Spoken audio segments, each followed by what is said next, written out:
Good morning, everybody. Good morning, Renee and Mikey.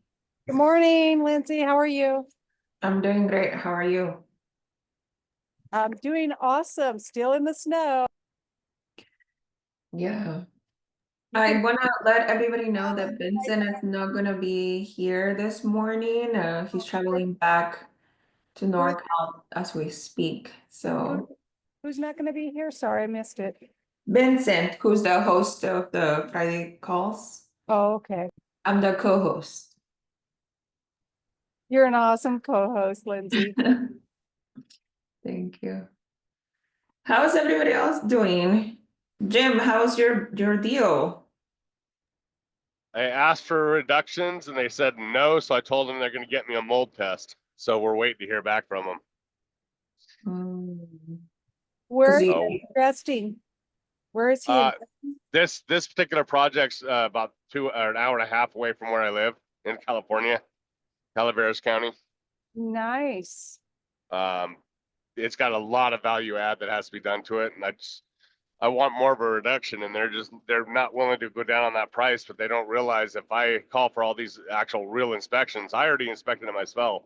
But if I put all this stuff on paper, then it sticks with that house and I'll never get a buyer. I'm trying to help them out and help me out at the same time, but they're just not understanding. Yeah, Jim's plan is to make it a short-term rental, I believe. No, not this one. This one's gonna be, there's two houses on a half-acre property. So I'm gonna value add both of them, get them all rehabbed, and then I'll still cash flow about 300 a month on each unit. Awesome. So yeah, these two are long-term. Good, good. Yeah, I didn't really, I was looking into short-term. I don't know if I want to start with the short-term. That's just a lot more work than I have time for right now. It is. I don't think any of us right now it's doing short-term. I know Jen is doing Yeah, short-term and yeah, Jen Dam, yeah, Troy Roberts has one. Jen Tam does. There's a few others that do. Mm-hmm. Yeah, I'm gonna try to do short-term for my primary residence. I'm trying to convert the garage into an ADU. And so we already started the work, but that's going to be way later in the year because I think it's gonna take about 4 to 6 months to finish So you're construction. gonna short-term out the primary and then live in the ADU? No, I'm gonna short term the ADU, live in the primary. And have you've already confirmed that you can do that? I can do that because I'm a owner occupied. Gotcha. Yeah, And it's attached, it's not detached, correct? it's detached. Oh, it is detached. I thought it was attached. No, it's detached.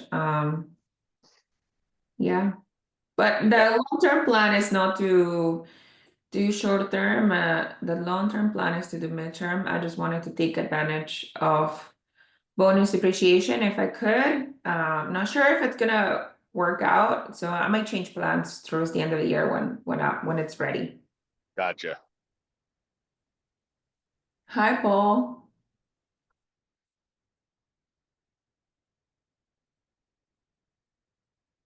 He might be off. Mikey, what are you working on? We haven't heard from you. There we go. Okay. Good morning.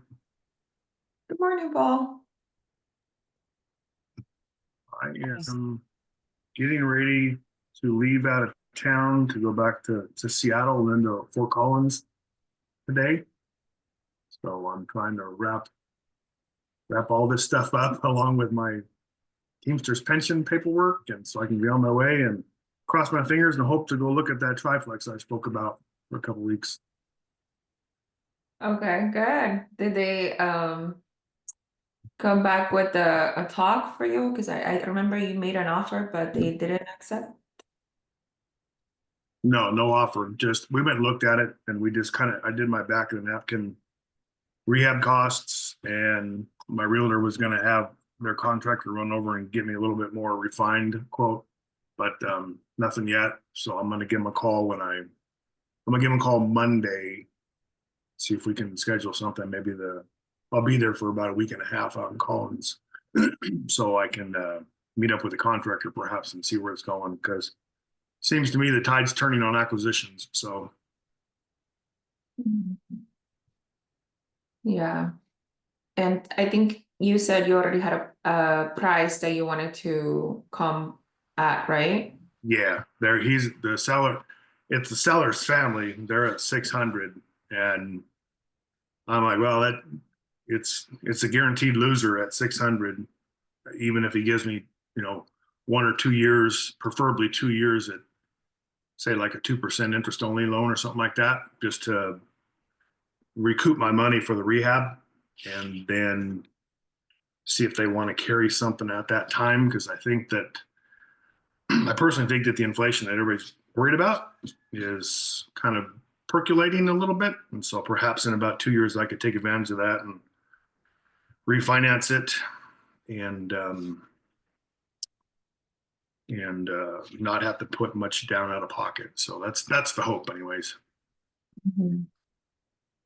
And Paul, are you looking for this for conventional lending, or are you talking with the owners for seller finance? The owners offer to carry at 6%, but the numbers just don't make.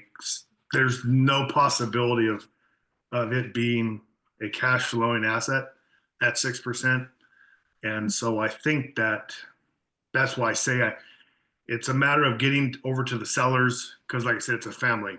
And do you guys want income, or do you guys want to deal with the amount of money? Because I mean, just a lump sum, because the lump sum doesn't seem to be working out for you guys, but perhaps income for a couple of years might, Mhm. So, so I'm going to have a conversation. I'm going to meet up with Chris Parsons out of Fort Collins again and speak with him when I'm there, and kind of go from there. But yeah, so we'll see. Still got my eye on a couple over in Alabama, but I've just spent the last couple of weeks really trying to condense, compress, simplify taxes for my tax prep guy, and that way I can start retiring and start enjoying. So Great. Both Paul and Jim have like something on the burner right now. yeah, yeah, yeah. I got one in Alabama. I looked at it, but I just haven't. Like I said, I've just concentrated over the last 2 weeks of really getting my. When you retire, you kind of see all the stuff that you've kind of pretended that you've been organized. And then everything starts creeping out of the woodwork when you have time. So that's why, like I said, the last couple of weeks have been. I'm not too particularly worried about losing any deal. They're a dime a dozen. It's just a matter of mentally and financially being prepared for it. So Mhm. yeah. How about anybody else? I just joined. I was a little late. My apologies. Of course. I know I got an appointment to talk with Mikey. I think it pronounced. I'm sure. She reached out to me, so we're going to speak probably like in about 2 weeks. And I told her what was going on, so she I believe it's a she. I'm not sure, but Mhm. that she will. We're going to meet up and just have a conversation. So Yeah, thanks, Paul. Looking forward to that. no, it isn't a he. I'm sorry. I No just problem. didn't know with the spelling. No problem. I spelled it kind of a weird way, so yeah, no problem. But yes, I do have you on my calendar though. I think I'm going to touch base with you on that 19th or 20th when I get back. All all right on. I appreciate that. I'll make sure I have questions prepared. You got it. You guys are interviewing each other? Is that what's going on? Yeah. Awesome. He had asked some questions, I think, last time about taxes, I think, or financing. I'm not quite sure. I bailed out before I get a chance to download the video, but I just told him, I said, you got any questions, give me a holler. So that's what we're going to do. Yeah. Yeah, thank you. Yeah, absolutely. Anything I do to help. Yeah, taxes is a great topic right now. We didn't have a plan for this meeting, but the first year I filed taxes, I only had one home. Mm-hmm. So it was quite straightforward. And now it's a mess. So what are you guys doing for your bookkeeping, or are you using somebody else for bookkeeping?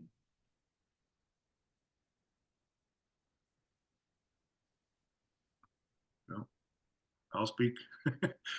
I've used a program called Money Dance. I don't know if you recall last week, I believe I said that I've tried the QuickBooks thing.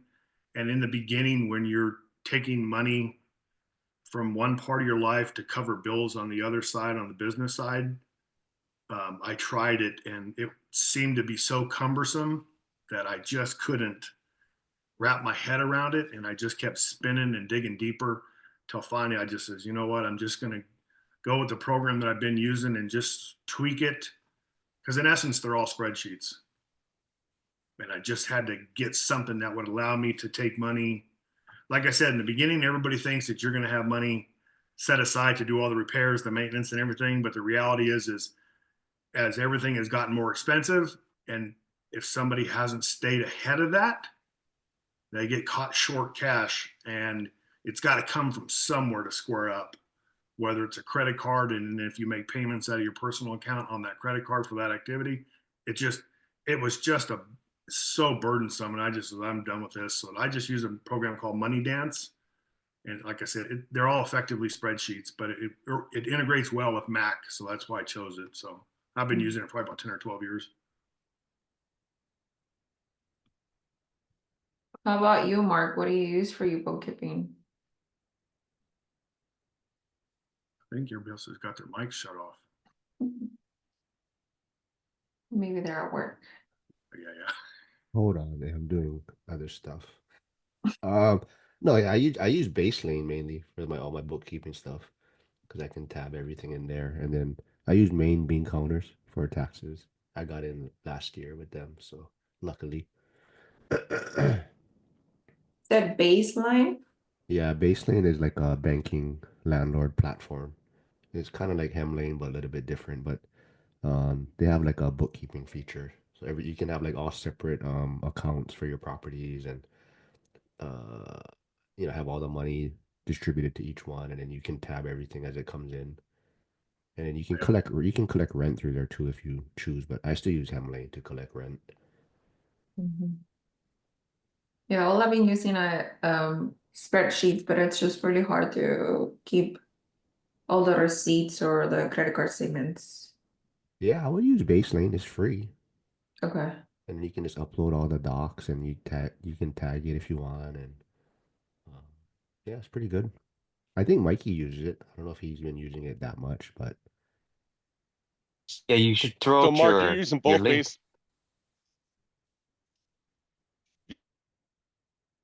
Hamlane? what was that? You said you're using both Basin and Hem. Yeah, I use Hemlane more for the tenant communication and rent collection. That sounded like Science Lane, and I was going to sign up for Hemlane, but I'm also looking into Door Loop. Yeah, So because I don't have any. Yeah, so I'm just trying to figure out Hemlane, are those two combinations pretty easy to deal with? yeah. I mean, if you don't, it depends how you want to communicate with your tenants. If you don't mind maybe text messaging and email and all that, then you could probably just get I away would with have bait. to prefer that. Then you could probably get away with just using Baselane because you can collect rent through there. But base Okay. Hemlane, yeah, Hemlane I'm using more for the tenant communication side. So all the communication goes through there. Well, see, I like the idea of them because then, well, to a point, they just think I'm part of whoever. They they won't listen them for repair services, but they will text me and say if something is needed. Now, Sorry a if little bit in. you're cutting in and out a little bit.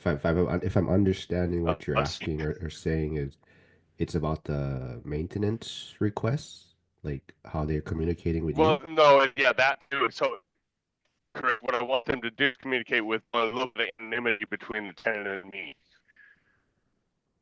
I'm still going to be doing the work,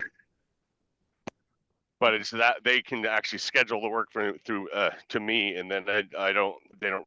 Tenants don't really know who I am. Hmm. Then maybe you want to use Hemlane on the lowest Yeah. tier. So, But yeah, because that Exactly. way you kind of That's have, what I was yeah, thinking. Yeah, yeah. So you just have that like kind of yeah. That's layer so. in But I between. just ease of setup and everything for both of those was pretty good. Oh yeah, it's easy. And then so the rent is collected through Hemlane, but it goes into my base lane account directly. Right, So the right. account, yeah, yeah. So the account number that I have in Hemlane is all my base lane accounts. Gotcha. And you have multiple checking accounts for them for each property? Yeah, you can. Yeah. Okay. Perfect. Thank you. Yeah. I'm on a job site, so I'm walking around. Sorry. No, no. See, somebody actually works. Oh, I'm Hey, actually out hey, of. hey now. I'm gonna be making tons of trouble. I'm out of work till like April 20th. I gotta wait I for an did too. MRI. Yeah, I gotta wait for Hey, an MRI. Uh, make no mistake about it. You own rental properties, you still work. Maybe not as yeah. pressure, This was more of a dig on Mark. Sorry. okay. So Everyone likes to pick on me for some reason. because it's fun. It must be all the flames and all the red jumpsuit and the yellow hat. Yeah, yeah. Hey, quick question for you guys on the Himley and all that stuff. My only concern with any of that stuff when I started out was if you choose to go away from them, do you have the contact information of your residents to keep in your own book? Or um, does it just, are you beholden to them basically forever? I guess that's also maybe I need to check up on that. No, I do have their Yes. information, the tenant's information, but also maybe I got to do a better job of updating it if I on a yearly Where'd you basis go with my or phone? whatnot. But yeah, so you do My phone. that's more through the lease and whatnot and my leasing agent. So I make sure that they send me to get them all set up. I get their their contact information, their email, their cell phone number, and then I also send them a message to let them know to about signing up. And Okay. then because I kind of it's kind of a hybrid method I'm using. I'm self-managing, but I also have direct contact with a property management company that will handle the maintenance requests if I want.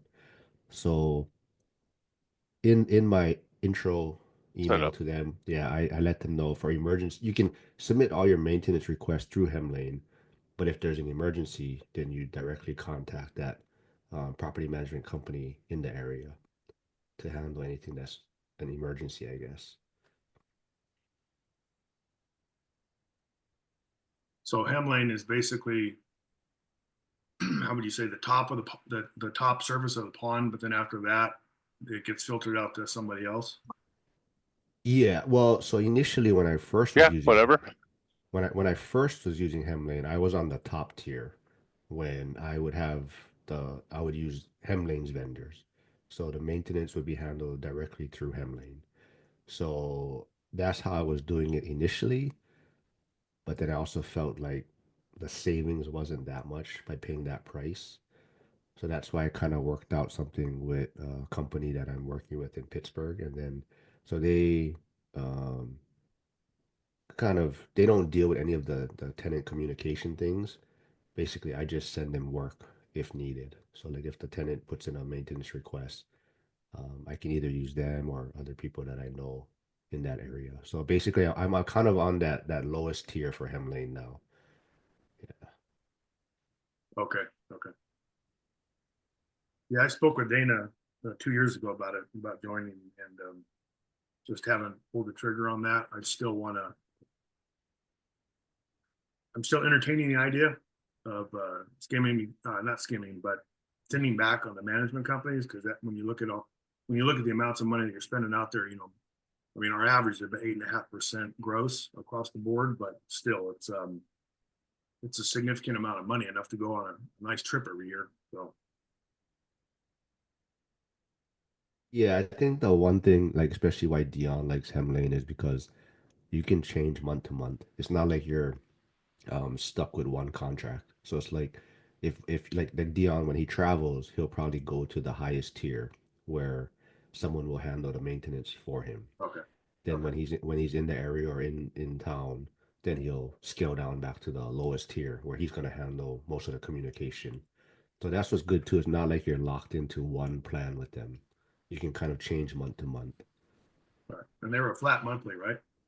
I think there's a, I forget, there's a flat, like initial, and then it's based on how many properties. So like there might Oh, be like okay, okay. there might be like a Bulk discount. $50 and then like, you know, $10 a property or something like that. But Okay, there's like a base fee and then per property. I got you. I got you.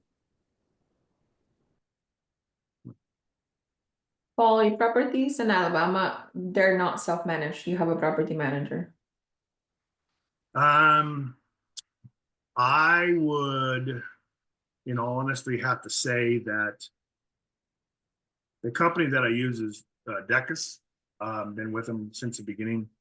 They are basically my rent collection and uh, primary notification of an issue on the property. But then I've taken over maintenance on all the properties myself, and it's the big leap of faith for me next to is to, so what happens when they skip a payment? It's that's the component that I want somebody to go get my money. And the only mechanism that I can see is is a property management company itself. And so that's yeah. But I've taken overall management of properties. I just authorized a sewer line replacement last week. I got a water heater replacement. I spoke with our management company in Memphis, gave me authorization on that, but I get direct billing on that from the contractor. So like I said, I'm trying to wean everybody over to, I just need you to collect the money, but in exchange for that, I'm going to need a discount on the monthly, because all you're doing is collecting the money and sending me my draw. That's it. I've just never been a proponent of the idea of being beholden to anybody. And I'm sure that that's kind of limiting growth to some extent, but at the same time, it's like, you know, at the end of the day, it's your responsibility, no matter what. It doesn't matter, you know, it doesn't matter anything else in the world. You're responsible for that property, the payment getting made, and that's it. So, and the tenant care and all that stuff, because management companies are, I think I've said it before, you guys, they're good when they're good and they suck when they suck. So So for that rent collection, they're charging 8%. our combined average is 8.5%. No, I'm sorry. 8.5 and 7. So about 7% maybe across the portfolio. So it's not bad. I would think if I can get it down to 5% based on, like I said, just rent collections, and that's it, then 5% I could probably deal with that. So Yeah, sounds reasonable. Or yeah, you could start with Hemlane. right. Yeah, that's why I asked about the resident contact information, because I'm old school. It's my responsibility. I need to make sure I can get a hold of somebody and say, hey, didn't you change those air filters and all that stuff? Because maintenance guys, they don't go in the house to change a filter unless you hound them and you say that's part of the deal, right? You know, and so it's just, you know, anyways. Yeah. Randy, good morning.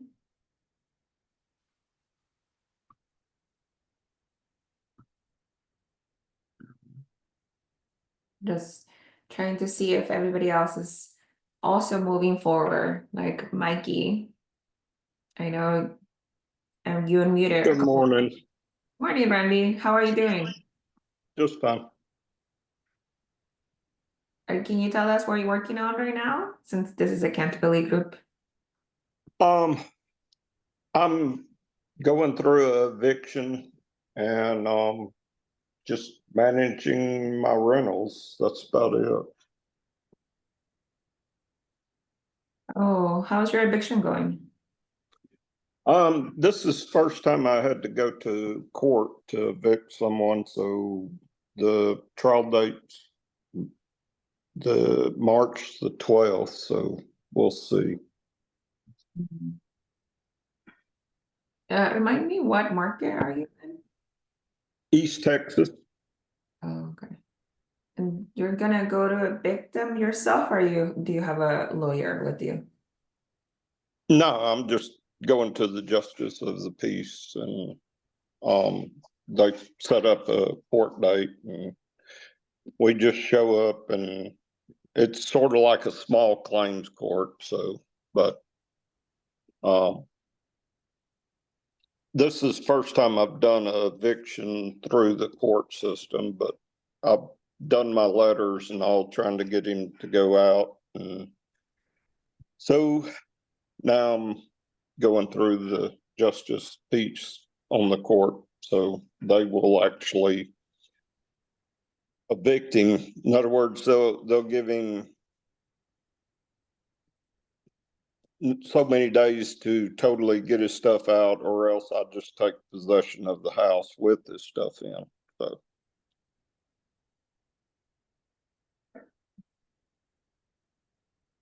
Yeah, it's if your first one, I'm sure it's going to be, I don't know if you're nervous about it, but judges can be mean sometimes. I think if I've got all of my stuff, it should go smoothly. Texas is very friendly on it, and long as I've got all of my documentation and everything, well, I feel like I should do okay in it. Mhm. The only thing I hate is they'll probably give him another 5 days to get his stuff out. So, Mhm. Awesome. You'll keep us updated next week if you come. okay. Renee, what are you working on right now? Well, I'm just kind of reiterating it because I think you were on our women's accountability. So just in contract with a home in Arizona, subject to another home in Arizona, and going through the loan process with a DSCR loan. Haven't locked in yet. Probably going to, we're leaving for vacation tomorrow. So that's been the hardest thing, is letting the loan officer know that we are not going to be able to be contacted for several days next week. And that even if it's an emergency, there is no contact for 3 out of the 7 days. And so hopefully, hoping nothing, happens during those 3 days that could derail anything. We did a short inspection period, which ends today. So basically we sign a document today and we'll lose any earnest money if we don't follow through with the loan. So it's a risk.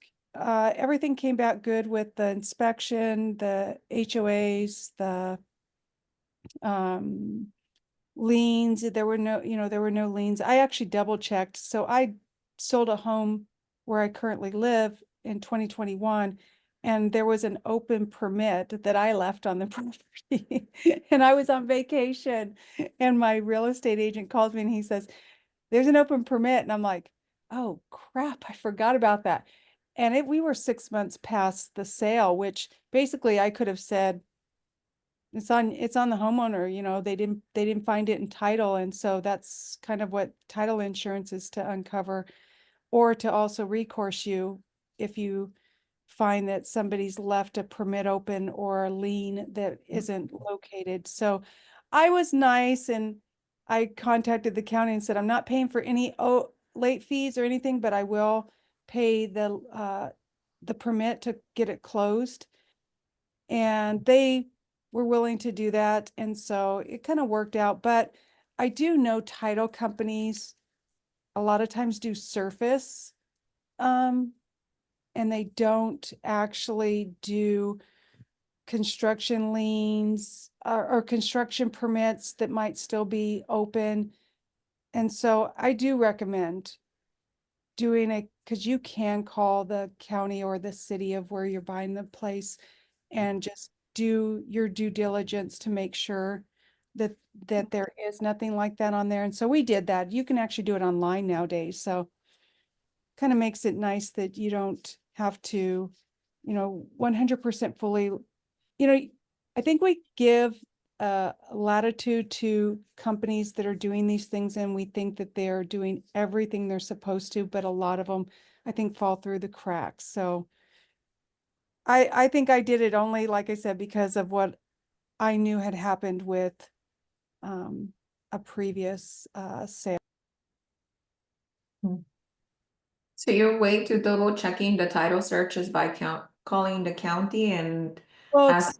it's city if it's a city property, it's county if it's a county property, because only one carries that. They don't both carry those permit that might be still open. So if you have, so say somebody like we did, we were doing a total basement finish. And so we had permits open for that basement for insulation, drywall, all these things. Well, I didn't do a final inspection, even though, they were all hired professionally. I didn't do the final because we were buying our primary. We were selling 2 homes. One was my husband's home with his ex-wife, and then our primary residence. So everything was just going that I didn't close that permit. I had forgotten. And so the sale of the home went through, everything, and then when the city came around 6 months later and says there's a permit open, they were trying to close permits on these homes because it was in a new development. And so they're like, there's a permit open. Well, it should have came up in title searches with Right. the city, and it didn't. I don't know if they just didn't have all their paperwork in order, but a lot of times some of these things fall through. So just to go and contact it, it's a phone call. And if you're buying a house, just to call, if it's in the city, if it's in the county, and just say, this is the, property. Can you tell me if there's any open liens or any liens on the property, or if there's any open permits? Because if the sale goes through, it falls on the new homeowner. They really don't have any recourse to the previous owner if it didn't come up in the title search. Right.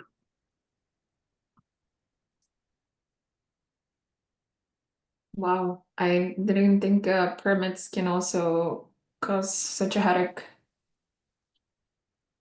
Yeah. Yeah.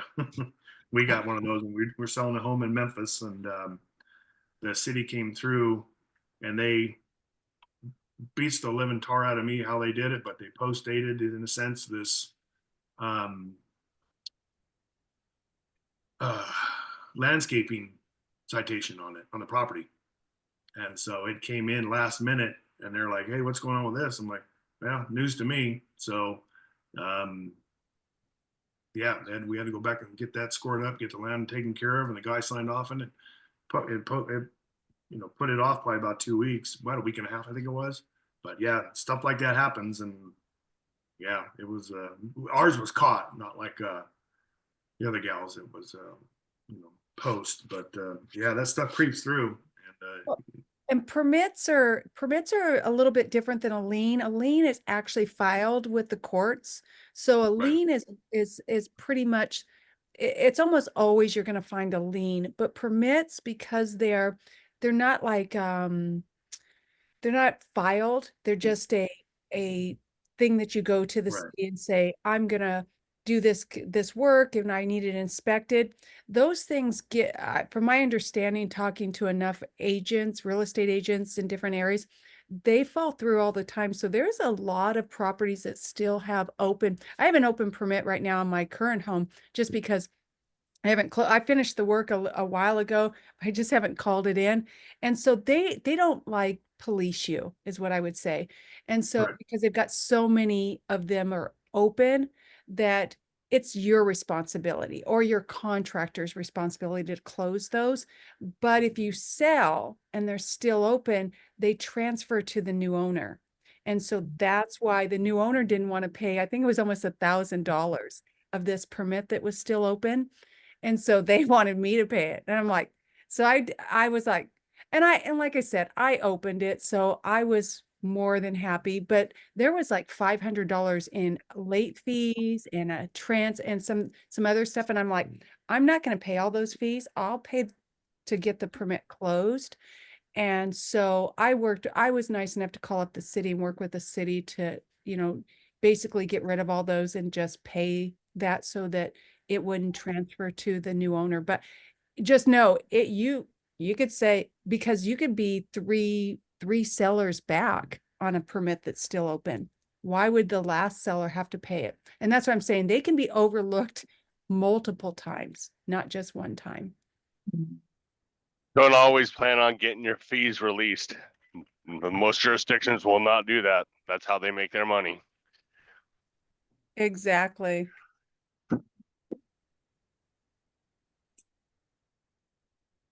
Jim, I have a construction question for you. Yes. So, my property, like I was saying, my ADU, it's being constructed right now. So my main house is like this high. My ADU is, I guess, this high, and then I have the sewage line over here. So my contractor said that we need a new sewage line to the ADU because it's not only an incline down. Uh, we Hold have on. It's going down? yes, the ADU, like the garage is down because the house is in an incline.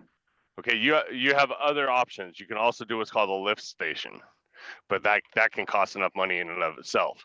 So you can either re-slope, redo line, or you can do a lift station. Re-slope or lift station, you said? Yeah.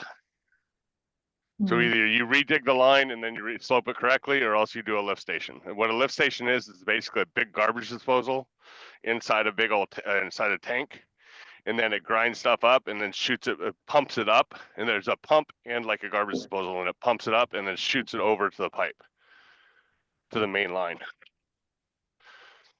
And what And are it the and it difference? has to be accessible. It's a maintenance issue. If you don't have to do that, I wouldn't do it. Hmm. Because it does have to be maintained, not very often, but it does have to be maintained. It has to be accessible. Hmm. What's the cost of the new line, Lindsay? Well, I'm looking at it right now, but just to get the permit, which I called the city, they said somewhere between 5,000 and 10,000. I'm like, that's a big range. You need to like narrow it down for me. So you can just tell me. Wait a minute. Oh, The wow. That's a contractor lot. said that, or the permit? No, the permit, the city to make a new sewage line. Oh, so you have to do a new tap in. Right. Okay, so yeah, you're actually going into services. That's different. Yeah, and that's probably not even including the work on your end. That's just the No. tap in fee. Yeah. Yeah, so So you're what looking, and that's one thing I've always talked about. That it's for sewer tap-ins usually 10 grand by the time you're all said and done. Have it to your property. Same thing with water. Water's 10 to 15 grand. So Mhm. yeah, it's and then nobody caught that in the beginning. Well, they mentioned it, but they didn't say like, oh, we're gonna have to do a tap in into the main line. They just like, oh, we're gonna make a hole and then measure the existing building sewage distance. But I guess there's like a 2 feet clearance that they have to go up. So he's like, my contractor said that's not gonna work. Yeah, so you'll eliminate the whole tap-in fee if you do the lift station. Lift station. I'm gonna talk about that then. Look it up. Yeah, it's been done. It's done all the time. Okay. So like $5,000 you're saying? Oh, I don't think it'll be even that much. Okay. Yeah, it's just, you'll have to update your permit, but that's not going to cost much because your fees you're talking about are not the county. They're the jurisdiction. They're the sewer company. Mhm. So are you in county or city, Lindsay? With LA County, but I'm on the outer skirts of LA County. Yeah, but it's still LA County. Mhm. It's just like Sacramento. So your services county driven or city driven? County. County. Okay, I mean, that can be less because if you were in the city, I mean, my understanding is I city started cleaning up. worse. Mm-hmm. Yeah, just the permit, which does not include any other work, just the permit. I was able to talk to somebody and then they said it's gonna be like about 3,500, but that does not include the work, so we'll see. I have a couple quotes this weekend, which is added to the budget of the I I hope it works out for you. You'll keep us posted. I'll be like, there must be more than just one solution. That's why I asked Jim. Oh, there's always more than one solution. It's just finding that other solution. Right. What is everybody dealing with right now? Any challenges that come up in the last week? I have a question because you were talking about Randy is doing a eviction. So these are my first rentals and they're out of state. I'm actually those are my first. Is I'm not even investing in my own state just because it's not where we're planning on staying in. It's not landlord friendly. So with Randy, that's one of my biggest fears is that if you evict that person and you give them, you're giving them those 5 days or the court gives them those 5 days to get out, what's your recourse if they damage or they destroy your place during those days before they get out? Because I've found just looking online with different forums that people get angry that they're being evicted. I don't think you have any other than to go after them for damages afterwards. You would have to go back to small claims court and sue them for the damages. Okay, so basically you're gonna pretty much take on whatever they do and hopefully they don't get too angry with you. I was talking, so my real estate agent is an investor. I think I told that in our group, women's group. And I was like getting some cold feet yesterday and he was like talking me through it because I was like, am I doing the right thing? Should I be investing or just keeping my money in my bank account? Maybe I shouldn't be investing. And he's like, no, you need to jump over and just, bite the bullet, do it. But we got into a conversation about how he treats because he's an investor himself and has multiple rentals. And he said to me, he says, I have had long-term renters. And what I do, and he's like, I don't, I'm not recommending, it's not like I'm telling you to do this, but he says, what I do because I want them to stay longer and I want them to take care of the property is in December, because, December is always a struggle for everyone, whether, Christmas or holidays or whatever's going on, expenses, end of the year expenses. And he says, I give them a $400 credit on their rent if they paid all 12 months, all the last 12 months or 11 months. And he says, and they know it. And he says, they take care of the property. They, I have very minimal issues with them because they're taking care of the property and I don't have late payments. So what if people's views on that? Offering something like that as an incentive to make sure that people are taking care of your property. That's good if you got good tenants, but this particular tenant, when I bought the property, he was the existing tenant and I should have dealt with him sooner, but he's been consistently late because it seems like he can't hold a job or anything, so. Oh, I also heard from other investors that instead of doing that credit, they do grocery gift cards. So if it's something to relieve that, like you said, through the holidays, there's a lot of money that you're expecting to spend or not expecting to spend as well. They do Walmart or Costco gift cards, which Costco, even if you don't have a membership, you can go and buy things if you get a gift card there. Oh, I didn't know that. Oh, that's nice to know. Oh, wow.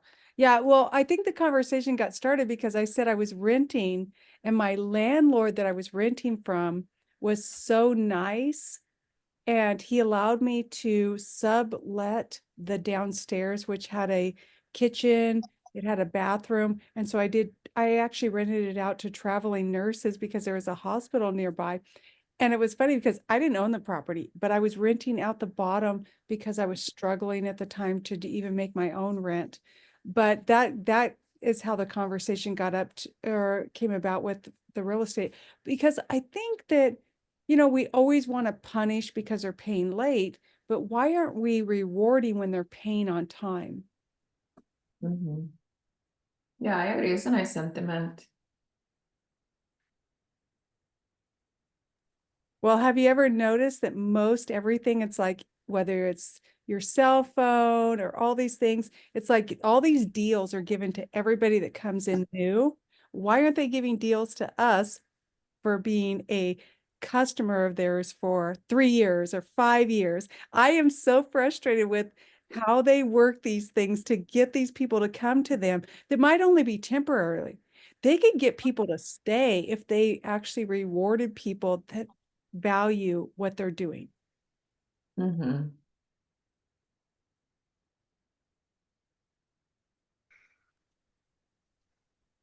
Comcast is the worst. That I could definitely agree with. Definitely. Which is that? Comcast?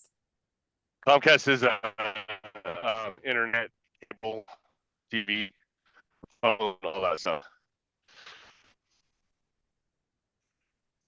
I had a recent, I have Frontier, but they upgraded my fee and I was like, okay, I'll go back to Spectrum.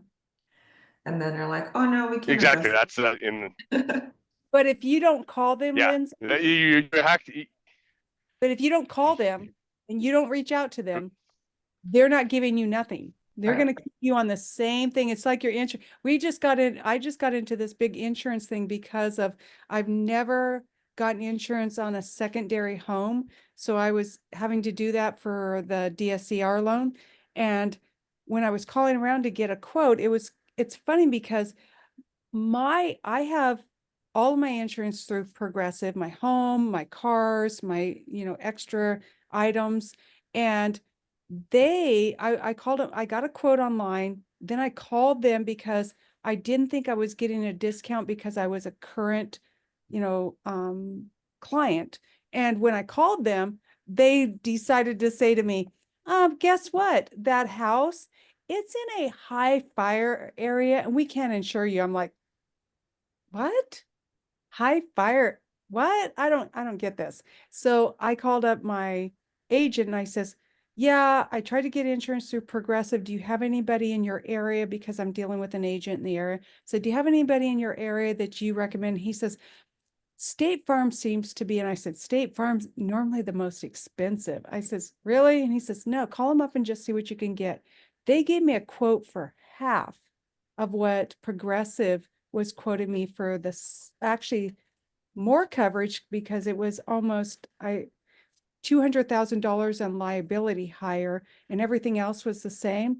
And so I was like, okay, maybe I should be checking on maybe Progressive's been getting my business I should have been shopping every year because I think if you stay, they don't call you up and say, let's run and let's see if we can better your service. Let's see if we can give you something. No, if you're right there where you're at and they can make money off you, I don't think they're going to call you and say, unless it's a really good agent, which there are some. I mean, I won't say there's not some out there, but I would say we should be shopping for our insurance every year.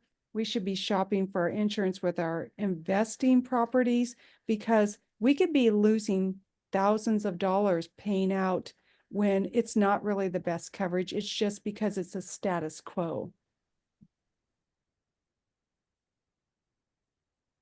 I Yeah. would agree with Most that people say that. somewhat in certain markets, but not in every market. Like California, you can't change insurances all the time because it's hard enough to find it. No, And I I'm agree actually, with that. my insurance, I agree. yeah, my insurance just got canceled because I have a Zensko panel. So now I have to or I have to change out my entire panel and meter box.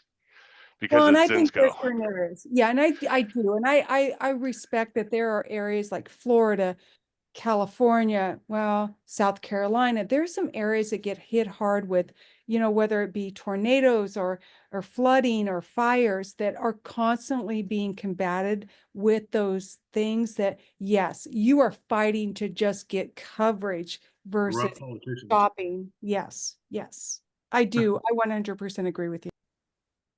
I was gonna say, because I had to put a roof on one, $25,000, otherwise I was gonna get canceled by the insurance company.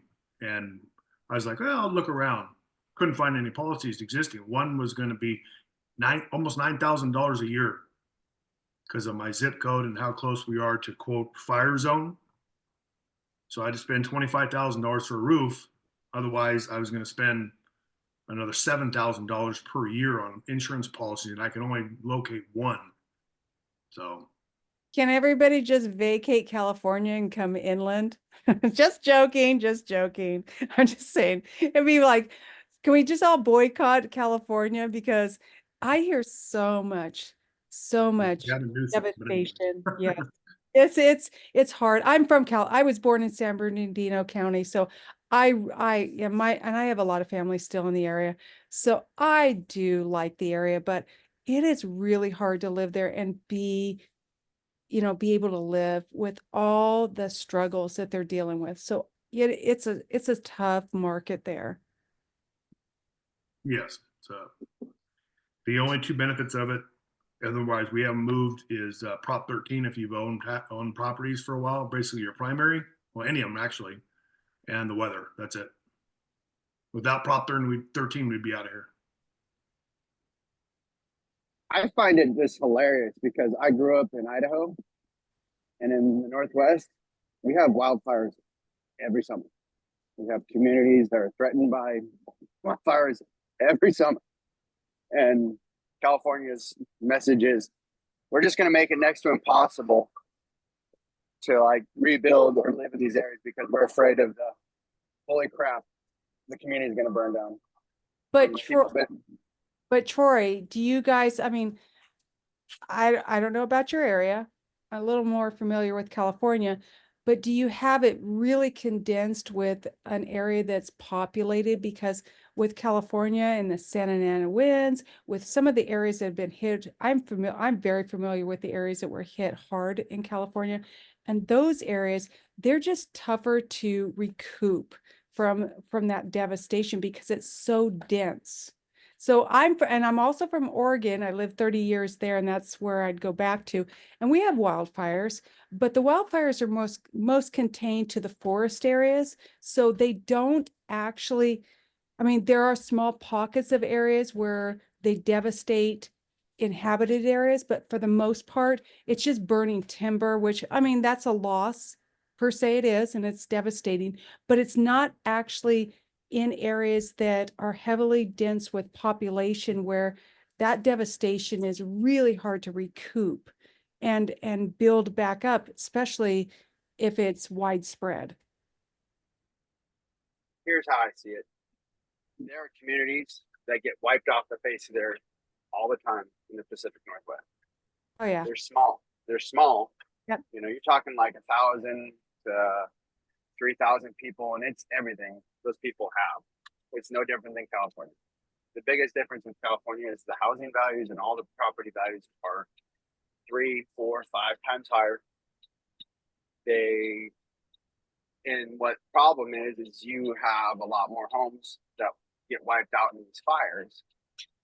And so in order for any insurance company to come through and rebuild and replace, like it's basically their policies, they don't ever have the compensation, or they don't ever have that amount of capital to sit there and replace everybody's policies. And it seems like all the time that the policies are never adequate enough. But it's no different than you have in the South. Hurricanes come through all the time, and wipe large, dense, populated areas off the face of the earth, and they find a way to rebuild. But you also get federal support, FEMA. I think the conditions with California right now It's just bad timing. It's the worst that it's ever been in terms of very wealthy established homes. And California and, you know, the federal government not really like being able to work and coordinate with each other to be able to sit there and provide assistance like things have had in the past. Like, I mean, look at what happened to Katrina. The devastation is significantly greater than what happened in California. It is. I think it's just the people that are affected in California. You have very wealthy people versus, But you just said that you have very wealthy people that want to rebuild the same thing that they just lost. and they should be able to. They have the capital versus, you know, people But like us who or people do you- that are less fortunate that don't have that ability to. Those are the people that get forgotten about, and that's the But sad who thing. do you who do you think pay, so across the board, so here was my husband who worked for Geico for years. He says, you have to think of it in this kind of scenario is that when somebody takes and you have an area like that that's devastated, and I mean hugely devastated, where do you think all that capital comes from? It comes from other areas and other premiums that are being paid in. It's not coming all from the premiums that were paid in by the people that lost. So who do you think is going to be affected? That's the insurance model. Everyone. Yep. That's how it is. Yep. Yep. It's- Exactly. Exactly. And it's sad because everybody pays. And more so there, I mean, I actually You also have the nature of, you know, executive officers and people that are in the business that just keep on getting paid more and more and more. And oh my gosh, millions. The CEOs, let's cut down those CEOs. Maybe we could have some of the money that and they you get know, paid. but they don't think about, well, you know, we have X amount of policies. Look at the inflation right now. We're not being adequately serving our clients about making sure that their policies are, you They're know, just going to make it adequate. harder for those areas to get insurance, and they're Yep. going to limit how much they can actually insure the property, which means there's going to be some out of pocket to actually live in the area if you want to stay there. You're not going to get full coverage in the way that you thought, unless you want to pay for it and really mean, and that means exorbitant fees that basically drives you out of the area. And it's sad. It's sad because I know Lindsay lives there, right? And I know there's some other ones on this group that live there. Oh yeah. It Jim, is, I mean, yeah, Jim's it's, here, but there's yep. a lot of you guys. I understand it. The problem is it's right now. I've talked to a couple of insurance companies. I know insurance brokers that have told me like they want nothing, absolutely nothing to do with California right now. They're Yeah. trying to just get rid of as many policies as possible, and the reason why is because the government made the conditions that they can only raise insurance premiums a maximum of 2%. Well, with the inflation and the COVID situation, like there's no way that any of those policies will ever be remotely close adequate enough to replace the cost that it would take Right. to rebuild. So Lynn, are you having trouble getting insurance? Me? Yeah, are you having trouble renewing? No, so there's a law that passed that said that insurance companies are not allowed to increase until next year Okay. or Or drop can't. the body for 2025. So Okay. So you're kind of protected. Have you until started? 2026. Yeah. Have you started looking to see what's Had available? 3 policies cancel. Oh, wow. No, I don't. I haven't been dropped by my company. So I'm not gonna. I looked at quotes from other insurance agents, but they're all higher. So I'm staying put until they drop me, I guess. Well, it's just pushing cash flow and pushing investors out of the market to be able to buy and actually make money on rentals if those fees are so exorbitant that you cannot make the numbers work. California doesn't like business anyway. Oh, they like Perhaps it. you guys, but you got to deal with it, and you just have to. That's why you just don't invest in California if how would you say if you can invest out of area, out of state, that's where your investments are unless a person is just likes to be able to go touch and feel the kind of the property itself or the business itself. I mean, it can be done, but it's you got to be pretty. I mean, I've kind of looked at some properties here in hometown, and you would just have to make a severe disrespectful offer and just flat stick to it. Otherwise, you just don't do it. I mean, If there- it's not value, it's if it's not a value add, you're not going to get anything. It has to be value add, and it has to be a very dilapidated property. I've done so much research on it now, and the only reason I'm doing the one I'm doing is because it's major value add, and I can make the numbers work. Otherwise, I'd be going somewhere else. right. Yeah, and that's why this call is the way it is, right? Out of state investing. Exactly. Yes. Lindsay, where exactly are you in California? I'm close to Northridge, like CSUN, the major university. I think Mark went there. Okay. Somewhere between that and Universal Studios. I think everybody knows that area. And Paula, are you in California too? Yes, we're about 30 minutes west of Palm Springs on the eastern edge of the Inland Empire. And it's it's doable. Single families, no, there's not a chance in heck that you can make any money on single families. There's some oddball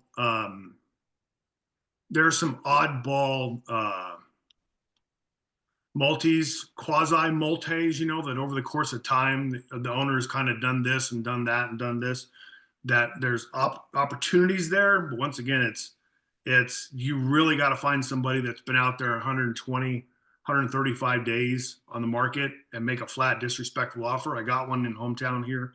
I think they're up at 515 now, and it's been out there for about 145 days. But at retirement, it's like, so I keep contemplating, do I really want to tackle something again? Or do I just want to go, nah, I'll just go buy something in Alabama and make my 400 bucks, 475 bucks a month on it and just be, and be, a couple phone calls a year with them and let somebody collect the rent. And so that's the thing. It's just, you gotta kind of search your soul and find out what really you got to have. You want to touch and feel it or not, it's kind of, that's kind of what the mindset that I've come to realize. It's that, for us, it's a 3.5, 3:45 trip to Vegas, or I can fly to Memphis, Tennessee in 4 hours and go see my properties.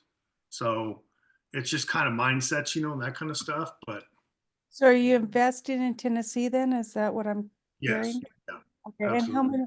And how many properties do you have there? Oh man, I think And what part of Tennessee?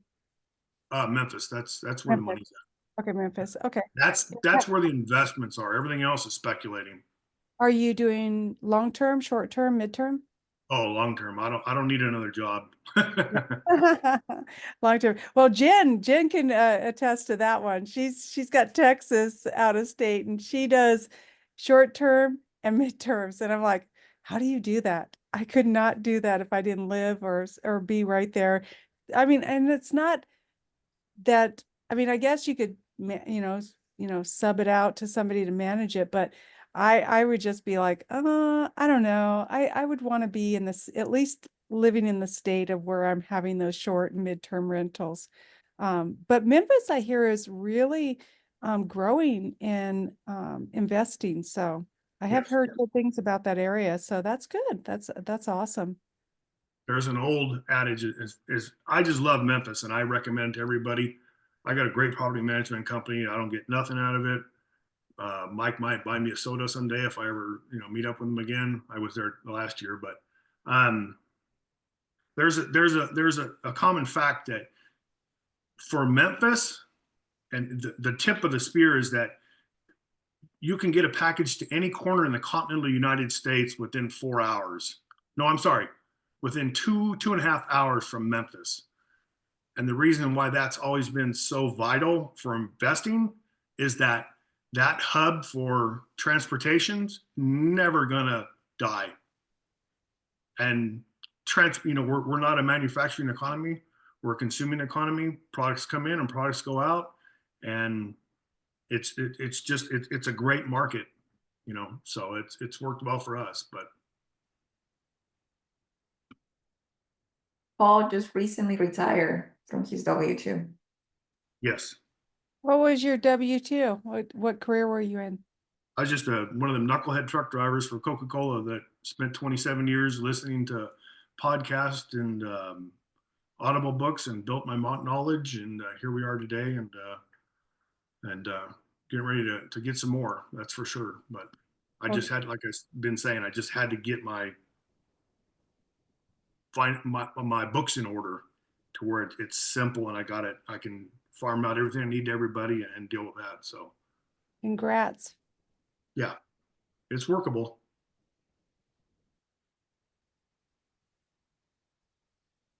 Val, I don't think we heard from you. Any new challenges you're working on this week?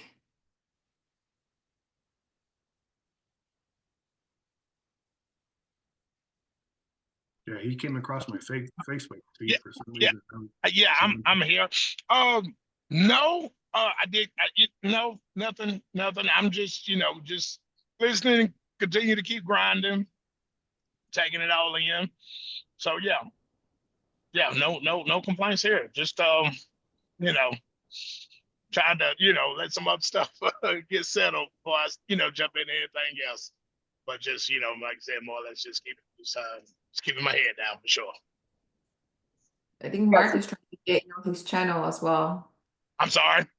Mark, he's trying to get you on his channel as well. Yes. I got to He's make that jealous happen. Frank got you first. I have to make it happen. We gonna work it out. We're gonna work it out. We're gonna definitely work it out. I told him it's enough for me to go around. That's for sure. We got some truck drivers in this group. Hey, Paul, I drive the LTL for a Peninsula Truck Line. I'm actually doing it right now. Yeah, absolutely. Yeah, just just trying to work it in between. So, the day that I did it with Frank, there, I was in between and all of that. So yeah, we got to squeeze it in right quick, like so. But yeah, but just as soon as we can make something happen, we'll definitely make it happen. Sure. Only people who know the life of a truck driver is another truck driver. Tell me about it. Yep. So. Mm-hmm. I have lease up going on right now. I have a contractor I have to call to make sure he's at my property starting to work on it today, and I got to manage a cleaner getting in there too. And it's a lot of fun being out of state investor and work. Yeah. Well, that's definitely why I'm trying to tune in just to see, just see how this thing goes for sure. I got a quote yesterday on a tree that needs to get taken down at one of my properties. So, I don't know. Has anybody ever dealt with trees, especially being from afar or even near and dear?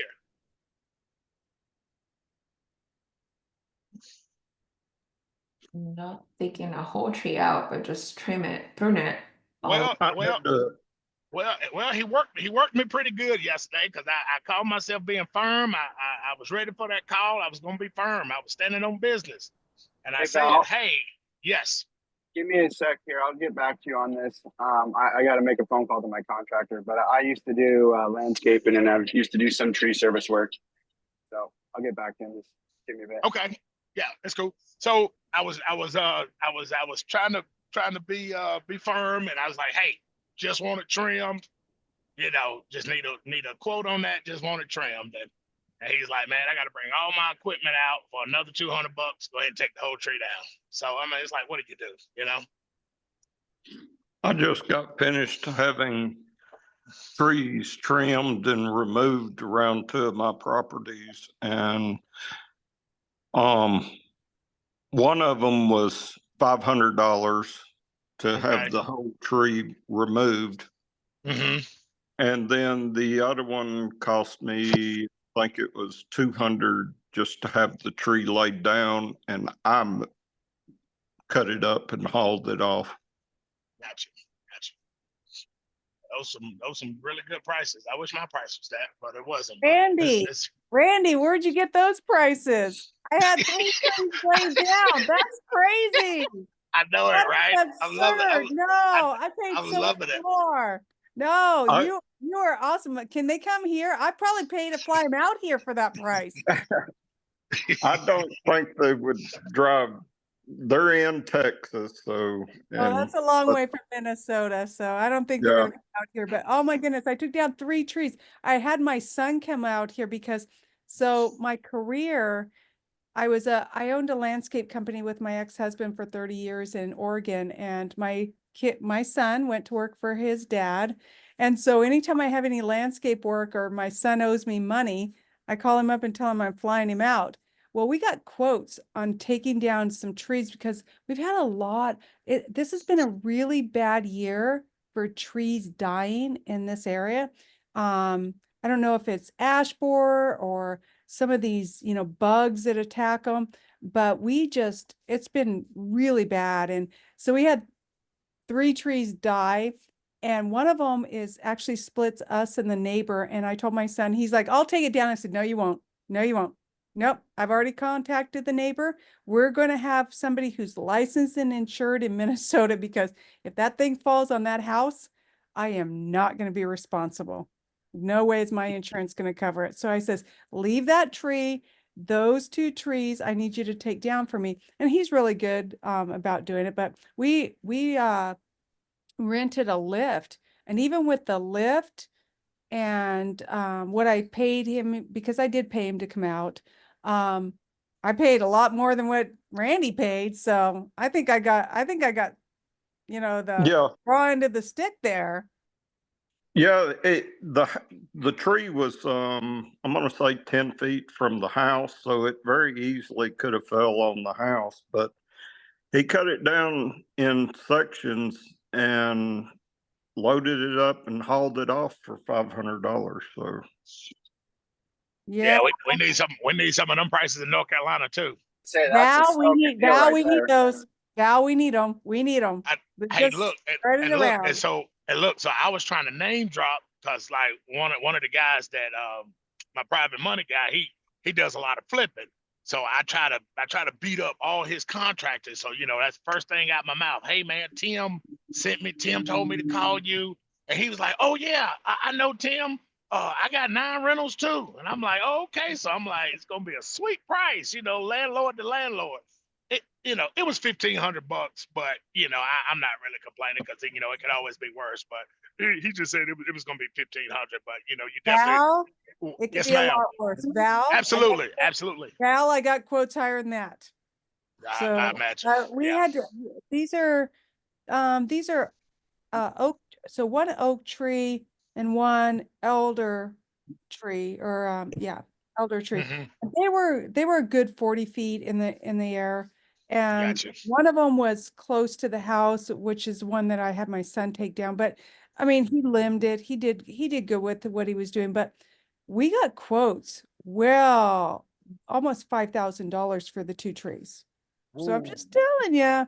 yeah, that's I'm not a bad yeah. quote. I'm not complaining. Do trust. I was just sharing with the group. But I always like to hear hear the stories for sure. Come to Yeah. Minnesota, it's expensive. Come to Minnesota, it's very expensive. Don't let anybody tell you it's cheap here. I was told that before I considered moving here, I was looking online. Oh yeah, it's about 30% less in Oregon. Yeah, you're gonna save on everything. I didn't save on anything. I House don't know prices who was are telling you that. cheaper. There's no cheaper. There's no cheaper here. There's no cheaper here. I don't care what They anybody. must think every West Coast city is super expensive. Oh my goodness. I've lived in southern Minneapolis for 5 years, and it's Oh, higher than I would it's say. It's very similar to Seattle. yes. Yes. I mean, well, so do you know where, so I lived in Gig Harbor, which is across the bridge from Yep. Tacoma. That's not too far from where I'm at. Okay, so I would say Gig Harbor, maybe not Tacoma, and maybe not the outskirts of Seattle is not so expensive. Gig Harbor was expensive. I rented there and it wasn't cheap. But I would say that we're not comparable to Oregon. Oh my gosh. No, we're not 35 or we're not 30% cheaper. So when I moved here, it was like everything across the board, food, everything across the board, insurance, all of it was more. And I was like, somebody says it was cheaper. I don't know where these people put these things online and say they can actually tally these things, because it's not cheaper. Minnesota, I won't say it's the most expensive place to live. There's obviously, more expensive, but we do have a good economy. We have a lot of industry that keeps. Very strong economy, and that's the one It thing is. that's going for it. Hey, Yeah. Val, do you mind if I jump in real quick? I gotta. Yeah. Val, Yeah. what kind of Yeah. work? How much work are you talking about with this tree? What's the main issue with it? It's massive, and the tenant she's having to pick up pine needles, and it's a big old massive pine tree, and so Is she it was just and is so it threatening the house? it possibly could be, or it could fall into the road, and so But it's more is there dead portions of it that no you need to take care of immediately so that it doesn't fall on your house? no sir no it's not. Then I would just tell the tenant just to deal with it.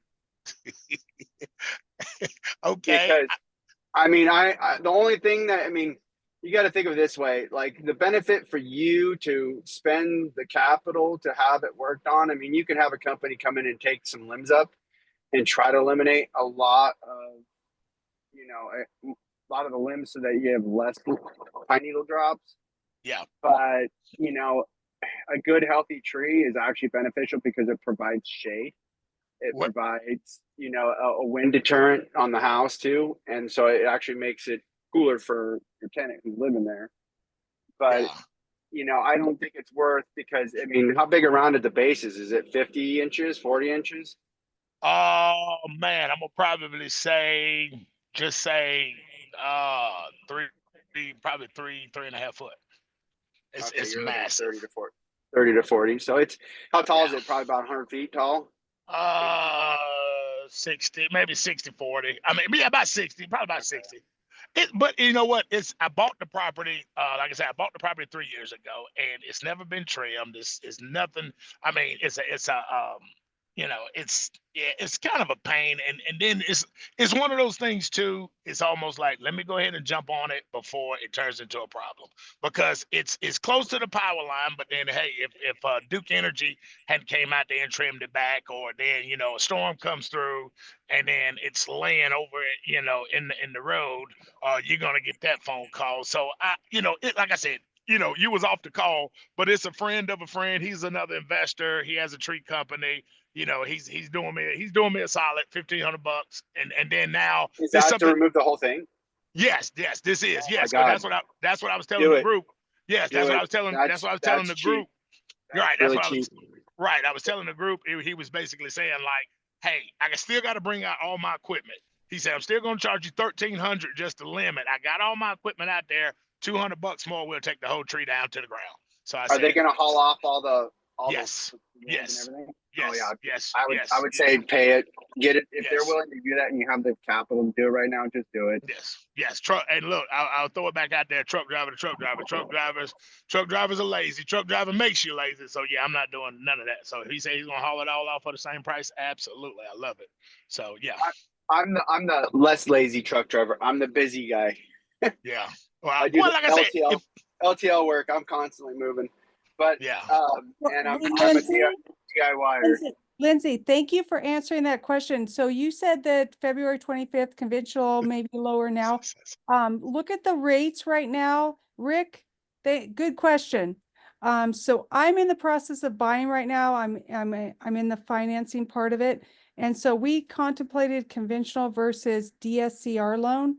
And I would tell you rates are dropping, and it's all volatile right now because rates and what's going on with, job market, Trump, everything. But they are showing a plus. 7.3 is high, just to tell Lindsay what you can get even on a conventional loan. They've dropped into the sixes since the 25th of you said February 25th. So I think that you should contact your lender and find out. And there's lenders on here that's been referred with regards to whether you're going conventional or DSCR loans. But I would definitely really look into what's going on right now, because we are seeing lower than 7%, even for refi. So I would look and see what you can get, because I think you can get significantly better than 7.3, even for a refi. If the terms are favorable, and mind you, it's all depending on the terms that each lender is going to offer you, and what makes sense to your situation. But definitely they're in the 6.7s for a conventional 30-year fixed loan. So I would look. And yeah, I do see that Rick got quoted. I do now see that he got quoted 6.75. I would tell you 6.75, I might lock into that. Just even if you have no pre-penalty on it, because if it drops over 1%, you can refinance and get a better rate, and it would definitely absorb that closing cost fees. And then somebody says, Mike, oh, Micah got a 6.625. That's even better. But 1.1 points. Okay, the points are an upfront fee. Take it Yeah, into I'd say you pay for consideration. Take it into consideration. See how it absorbs over the next, however long you have to recoup that 1.1% point.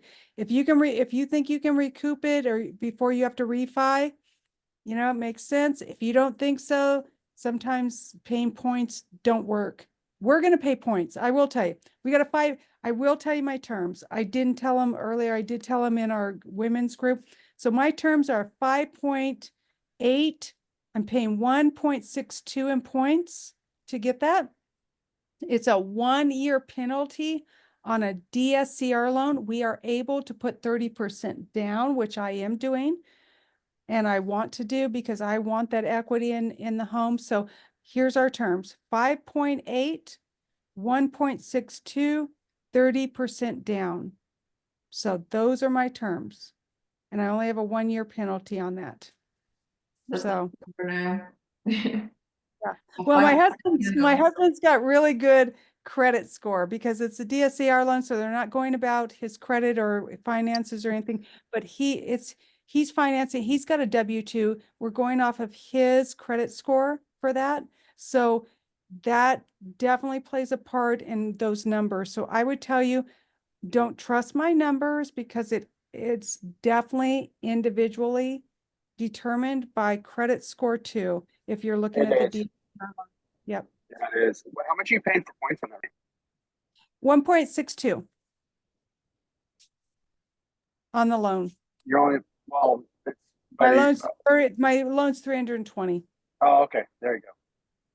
If you want to know that. Yep. You're My paying loan, like my around loan 8. amount's 320. Yep. That's not the house price. That's So because you're that's paying around $6,000 for that? Huh? 6,000. I'm paying 5.8, Oh. 5.8. Those are great terms. Those are really good. And I did share in my group. I would be more than willing to share who I went through. He is in the ORAAT group. He is not one of the ones he's not Convoy, because I reached out to Convoy, did not put ORAT in the thing. They didn't contact me back. And so I actually reached out to Michael and says, yeah, I know you said that they'll reach out to me if I put something, and I didn't do it. So I actually had Matt, the mortgage guy, give me, and he had his guy, Brian. And then I had this guy, his name's, and I can, like I said, his name's Andrew. What's the mortgage company? Matt, the mortgage guy. What is it? Lindsay, do you know who Matt, the Are you mortgage? talking Matt? Oh, dude, Matt's a stud. That guy's Yeah. awesome. So yeah. So Matt, I reached out, and Matt had his guy Brian reach out to me, but I'm not going through that. I'm going through it's called Prime Mortgage, and they're out Okay, of yep. Okay, so that's who I'm going through. Yep. We got a lot of really good mortgage companies. There's Lending Yes, One. we do. And they're There's awesome. Lending One. There's Velocity Mortgage too with Steve Dow. Andrew, yep. Andrew's been great. We're going through the appraisal process right now. So he's been very good about communication and telling us what we need. I get him whatever he needs immediately. But what I liked about him is he gave us 5 options. He says, okay, these are the 5. You can look and see what you like, what you want to pay. you know, all the way across the board. And he said, I can work those numbers too, versus I can still get you this one. It's going to be a higher interest rate if you pay more, or a lower interest rate if you want to pay a little bit more in points. So he said he can work every option he gave me, but he says it's just going to change the terms. So, and I says, oh, okay, so maybe I could do this, or maybe I can. And so we played with it. We have not locked in 5.85 still today, because he called me and says, are you ready to lock? Because I'm worried. I'm worried, even though the housing market, or not housing, sorry, the job market said 4.1.